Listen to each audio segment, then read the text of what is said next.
में कि chapter number 1 में है क्या। सबसे पहले तो आपको ये पता होना चाहिए कि सेट होता क्या है, why we need them and how we represent set. What is set? A set is a collection of well defined and distinct object। क्या है कि बेसिकली सेट क्या है, हमारे पास एक कलेक्शन है। ठीक है, क्या है? कलेक्शन है। कलेक्शन मीन देखें, अगर मैं कुछ पेंसिल्स को इकट्ठा करती हूँ, ठीक है, तो वो क्या बन जाएगी? एक कलेक्शन बन जाएगी। ठीक है, वो कलेक्शन क्या होगी? वेल डिफाइंड होगी।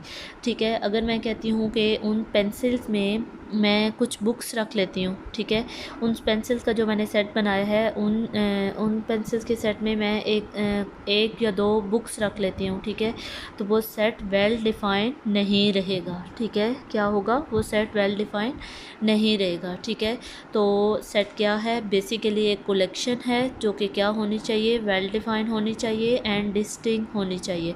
ठीक है, for example A is equal to 1 2 3। कुछ पॉइंट्स हैं इसके बारे में एग्जांपल नेक्स्ट मैं बताती हूँ आपको कि क्या है। कि आप देखें, ये जो 1 2 3 हैं, ये क्या हैं? इस सेट के एलिमेंट्स हैं। ठीक है, 1 2 3 क्या हैं? सेट के एलिमेंट्स हैं, नंबर ऑफ़ एलिमेंट्स कहलाते हैं ये। ठीक है, इनको हमेशा हम नंबर ऑफ़ एलिमेंट को कॉमा से सेपरेट करते हैं। ठीक है, और ये जो ब्लैक बॉक्स में आपको ए इज़ इक्वल टू 1 2 3 नज़र आ रहा है, सेट को हमेशा हम कैपिटल अल्फ़ाबेट से डिनोट करते हैं। ठीक है, कैपिटल अल्फ़ाबेट ज़रूरी नहीं है कि आपके पास ए ही होना चाहिए, इसके अलावा भी कोई हो सकते हैं। दूसरा, सेट को हमेशा हम क्या करते हैं? करली ब्रैकेट में क्लोज़ करते हैं। क्या करते हैं? करली ब्रैकेट में क्लोज़ करते हैं। ठीक है, क्या है सेट? बेसिकली एक कलेक्शन है। वो कलेक्शन क्या होनी चाहिए? वेल डिफाइंड एंड डिस्टिंक्ट होनी चाहिए। ठीक है, सेट को हमेशा करली ब्रैकेट में क्लोज़ करते हैं, कैपिटल अल्फ़ाबेट से डिनोट करते हैं। ठीक है, और सेट के अंदर क्या है? जो ऑब्जेक्ट्स हैं वो क्या हैं? उस सेट के एलिमेंट्स हैं। ठीक है, जिनको हम कोमा से सेपरेट करते हैं। नेक्स्ट क्या है? How we represent a set. A set can be represented in 3 form. ठीक है, सेट को हम 3 फॉर्म में रिप्रेजेंट करते हैं। तो वो कौन सी 3 फॉर्म है हमारे पास? Descriptive form, tabular form and set builder form. ठीक है, डिस्क्रिप्टिव फॉर्म क्या है हमारे पास? All element are described in words. ठीक है, विदाउट करली ब्रैकेट। अगर हम सारे एलिमेंट्स को डिस्क्राइब करें किन वर्ड्स में विदाउट करली ब्रैकेट, तो वो कौन सी फॉर्म बन जाती है? Descriptive form. जैसे कि अब ए सेट मैंने लिया, ठीक है, सेट को आपको पता है हमेशा कैपिटल अल्फ़ाबेट से डिनोट करते हैं। अब ए की जगह आप कुछ भी ले सकते हैं। ठीक है, तो इसको मैंने वर्ड्स में डिस्क्राइब करना है डिस्क्रिप्टिव फॉर्म को, तो सेट ऑफ नेचुरल नंबर हो गया, या फर्स्ट 5 नेचुरल नंबर, या फिर प्राइम नंबर, या होल नंबर, कुछ भी ले सकते हैं आप। ठीक है, जस्ट आपने एग्जांपल देनी है इसकी कि आप डिस्क्रिप्टिव फॉर्म कैसे शो करेंगे। ठीक है, तो ऑल एलिमेंट को, सारे एलिमेंट्स अगर वर्ड में डिस्क्राइब किए जाएं तो वो विदाउट करली ब्रैकेट, तो वो कौन सी फॉर्म है? Descriptive form. नेक्स्ट क्या है? Tabular form. All element are mentioned within curly bracket separated by commas. ठीक है, अगर सारे एलिमेंट्स को विद इन करली ब्रैकेट के साथ मेंशन किया जाए तो क्या है, और वो सेपरेट हो कोमास के साथ, तो वो कौन सी फॉर्म है? टेबुलर फॉर्म है। ठीक है, अब देखें, एक सेट मैंने लिया ए सेट, ठीक है, 1 2 3 4, ये सारे क्या हैं? एलिमेंट्स हैं इस सेट के। ठीक है, कोमा से सेपरेट हैं और करली ब्रैकेट के अंदर क्लोज हैं, तो ये कौन सी फॉर्म बन गई? टेबुलर फॉर्म बन गई। नेक्स्ट क्या है? Set builder form.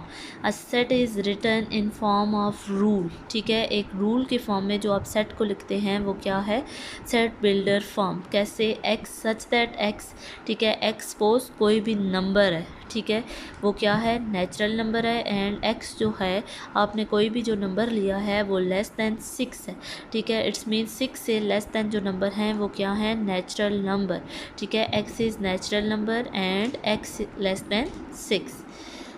उसके बाद हमारे पास क्या है? टाइप्स ऑफ सेट के टाइप्स ऑफ सेट क्या हैं? ठीक है, डिफरेंट टाइप्स ऑफ सेट्स हैं। First of all empty set. ऐसा सेट जिसमें कोई एलिमेंट ना हो वो सेट क्या कहलाता है? Empty set. ऐसा सेट जिसमें कोई एलिमेंट ना हो वो सेट क्या कहलाता है? Empty set. फाइनाइट सेट क्या कहलाता है? Number of elements are countable. ठीक है, सेट के अंदर नंबर ऑफ़ एलिमेंट्स क्या हो? काउंटेबल होने चाहिए। Infinite set uncountable. ठीक है, फाइनाइट सेट ऐसा सेट के अगर जिसके नंबर ऑफ़ एलिमेंट्स को आप काउंट कर सकें। ठीक है, देखें 1 2 3, अब 3 एलिमेंट्स है ना, तो इट्स मीन ये कौन सा सेट है, फाइनाइट सेट है।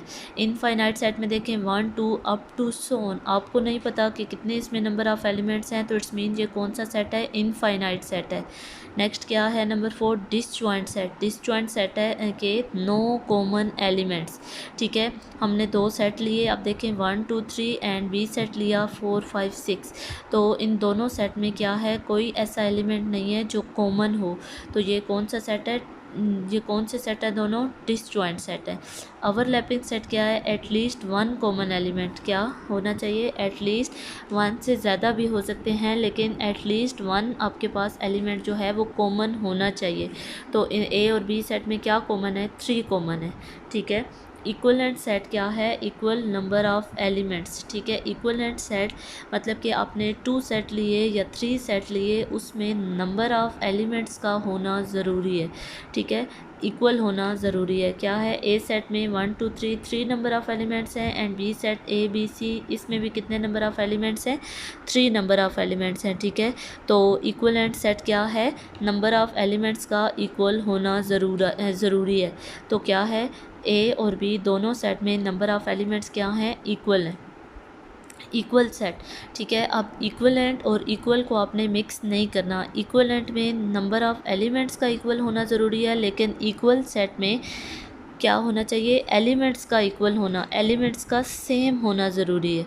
ठीक है, अब ए सेट में 1 2 3 है और बी सेट भी 1 2 3 है। ठीक है, तो दोनों सेट के अंदर क्या है, जो नंबर ऑफ़ एलिमेंट्स हैं, जो एलिमेंट्स हैं वो सेम है। ठीक है, इसी तरह उसके बाद क्या है, यूनिवर्सल सेट। यूनिवर्सल सेट क्या है, हमारे पास a set which contain all the set under consideration. ठीक है, देखिए एग्जांपल है नीचे, जैसे जे सेट लिया मैंने जनवरी जुलाई जून, और फिर मैंने ए सेट लिया अप्रैल एंड अगस्त। ठीक है, तो इन दोनों सेट को मिला के जब एक हमारे पास सेट बना, तो वो कौन सा सेट बन गया, यूनिवर्सल सेट। और यूनिवर्सल सेट को हमेशा हम यूज़